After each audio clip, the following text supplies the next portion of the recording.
শনিবার রাতের যশোর চৌগাছা সড়কে ঝরে গেল দুটি প্রাণ। মর্মান্তিক দুর্ঘটনার এই শোকার্ত আবহাওয়ার মধ্যেই আবারও রোববার যশোর সড়কে ঝরল আরেকটি প্রাণ। সন্ধ্যা 7টায় শার্শার বাগাসরা আমতলায় ঘটল এই দুর্ঘটনা। লিটন ট্রাভেলসের একটি বাসের নিচে চাপা পড়ে ঘটনাস্থলে নিহত হয়েছেন ৬২ বছর বয়সী হালিমা খাতুন। তিনি বাবার বাড়িতে বেড়াতে এসেছিলেন।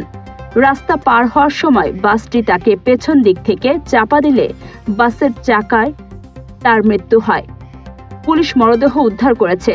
পরপর 2 দিন এই দুটি মর্মান্তিক ঘটনায় সড়কে নিরাপত্তা নিয়ে বড় প্রশ্ন উঠছে। যশোরের নবনিযুক্ত জেলা প্রশাসক মোহাম্মদ আশেক হাসান বলেছেন, সুশাসন প্রতিষ্ঠা ও নাগরিক সেবা নিশ্চিত করাই তার প্রধান লক্ষ্য। রোববার বিকেলে কালেক্টরেট সভাকক্ষে সাংবাদিকদের সঙ্গে মতবিনিময় সভায় তিনি এই অঙ্গীকার করেন। সভায় সাংবাদিকরা যশোর শহরের যানজট, ভবদহের জলাবদ্ধতা, কিশোর গ্যাংয়ের দৌরাত্ম্য এবং কোচিং বাণিজ্যের মতো গুরুত্বপূর্ণ সমস্যাগুলো তুলে ধরেন।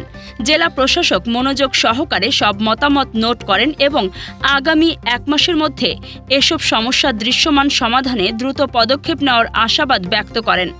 যশোরের অগ্রগতির ধারা অব্যাহত রাখতে তিনি সকলের সহযোগিতা কামনা করেন। যশোরের নবনিযুক্ত পুলিশ সুপার সৈয়দ রফিকুল ইসলাম জেলার আইনশৃঙ্খলা পরিস্থিতি স্বাভাবিক রাখতে কিশোর গ্যাংসহ সকল প্রকার অপরাধী চক্রের বিরুদ্ধে কঠোর অবস্থান নেওয়ার ঘোষণা দিয়েছেন।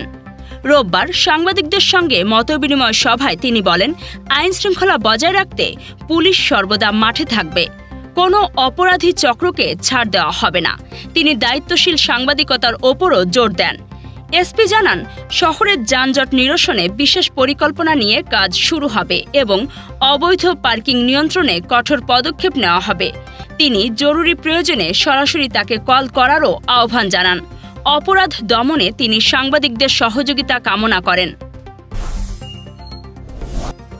গুরুতর অসুস্থ বিএনপি চেয়ারপারসন ও সাবেক প্রধানমন্ত্রী বেগম খালেদা জিয়ার পরিপূর্ণ সুস্থতা ও দীর্ঘায়ু কামনায় রোববার যশোর কেন্দ্রীয় ঈদগাহ ময়দানে অনুষ্ঠিত হল বিশাল দোয়া মাহফিল।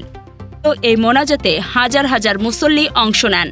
গোটা এলাকা মুখরিত হয়ে ওঠে আমিন আমিন ধ্বনিতে। মোনাজাতের পূর্বে সংক্ষিপ্ত বক্তব্যে বিএনপির নেতা অনিন্দ ইসলাম অমিত বলেন, খালেদা জিয়ার আপসীন নেতৃত্বের কারণে তিনি জাতির অভিভাবকে পরিণত হয়েছেন। যশোরের উন্নয়নে তার অবদানের কথা স্মরণ করে তিনি জনগণের দোয়ার বরকতে নেত্রীর দ্রুত আরোগ্য কামনা করেন। জামায়াতে ইসলামের নায়েবে আমির এটিএম আজহারুল ইসলাম বলেছেন, যারা বিদেশে নিরাপদ আশ্রয়ে থাকেন তারা কোনোভাবেই দেশপ্রেমিক নন। তিনি বলেন, জামায়াতের নেতারা দেশে ফিরে ফাঁসির মঞ্চে উঠেছেন, কিন্তু দেশ ছেড়ে পালিয়ে যাননি। রোববার চৌগাছা শাহাদাত পাইলট মাধ্যমিক বিদ্যালয় মাঠে নির্বাচনী জনসভায় তিনি এই মন্তব্য করেন। তিনি অভিযোগ করেন, দুর্নীতির কারণে হাজার হাজার কোটি টাকা বিদেশে পাচার হচ্ছে।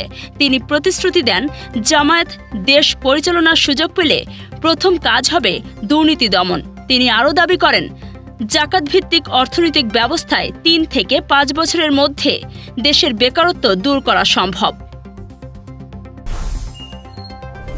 যশোরের নোয়াপাড়া ইউনিয়নের মধুগ্রাম এলাকায় ডিবি পুলিশের একটি বিশেষ অভিযানে উদ্ধার হল বিপুল পরিমাণ অবৈধ অস্ত্র ও মাদক। শনিবার দিবাগত গভীর রাতে এই অভিযানে 5টি বিদেশি পিস্তল, 10টি ম্যাগাজিন, 50 রাউন্ড গুলি এবং 4.5 কেজি গাঁজা উদ্ধার করা হয়েছে। এ সময় লিটন গাজী নামে এক যুবককে আটক করে ডিবি। পুলিশ সুপার কার্যালয়ে প্রেস ব্রিফিংয়ে জানানো হয়, আটক লিটন গাজী ঘরের বক্সখাটের ভেতরে বিশেষ কায়দায় এসব লুকিয়ে রেখেছিল। ধারণা করা হচ্ছে এই অস্ত্রগুলো বেনাপোল থেকে কক্সবাজারে পাচারের জন্য মজুত করা হয়েছিল। আটক যুবকের বিরুদ্ধে অস্ত্র ও মাদক আইনে পৃথক 2টি মামলা হয়েছে। এ অস্ত্র মজুতের কথা স্বীকারোক্তিমূলক জবানবন্দি দিয়েছেন Liton Gazi. Senior judicial magistrate Zakia Sultana তার জবানবন্দি গ্রহণ শেষে কারাগারে পাঠানোর আদেশ দেন।